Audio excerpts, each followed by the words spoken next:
En 1897, le Palais Garnier accueillait sa dernière représentation de Gisèle avant un mystérieux incendie.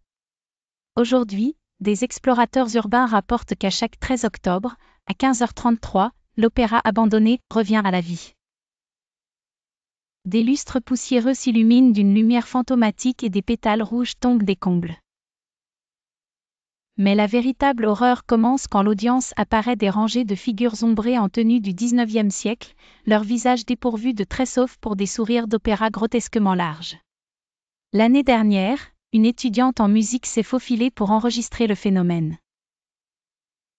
Son téléphone a été retrouvé sur scène, jouant une vidéo où quelque chose dans le costume de la prima ballerina se contracte anormalement sous le tissu, jusqu'à ce que le tutu s'ouvre pour révéler des dents humaines cousues à l'intérieur. Luc Durand, machiniste, avait tenu un journal sur les tunnels cachés de l'opéra. « Les rats ne courent pas, ils marchent en cadence avec le ballet », écrivait-il. Sa dernière entrée décrivait la découverte d'une chambre remplie d'os où les murs respirent, au rythme de l'Orphée aux enfers d'Offenbach. Lorsque des enquêteurs ont fouillé, ils ont découvert le squelette de Luc en position 5e, avec sa cage thoracique creusée comme la caisse de résonance d'un violon. Aujourd'hui, les nettoyeurs rapportent trouver, chaque matin, des pétales de roses fraîches dans les tunnels sous la Seine. Les caméras de sécurité montrent qu'elles s'arrangent en notes de musique entre 3h et 3h30.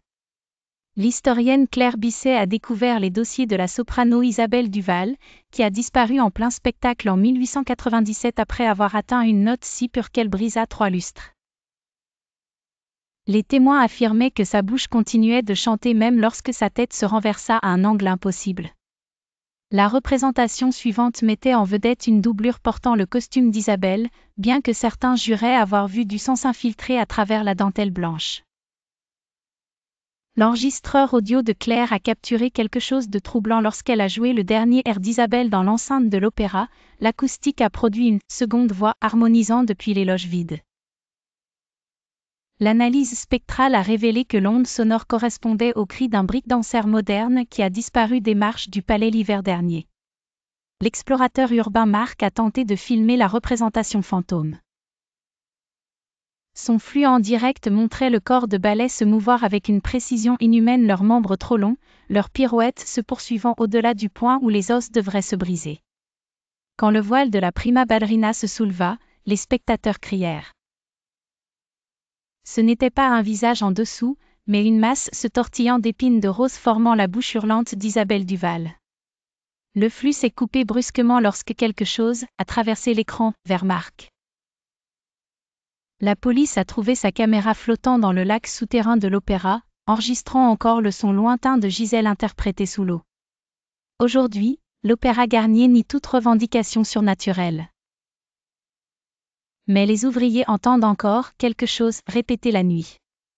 La nouvelle prima ballerina insiste sur le fait que son costume s'ajuste différemment après chaque spectacle, le corsage plus serré, les manches plus longues. Des spectateurs dans les loges se plaignent parfois de pétales tombant dans leur champagne, bien que l'opéra n'ait pas utilisé de rose depuis des décennies. Quant à la caméra de Marc, elle a été retrouvée dans la Seine le mois dernier.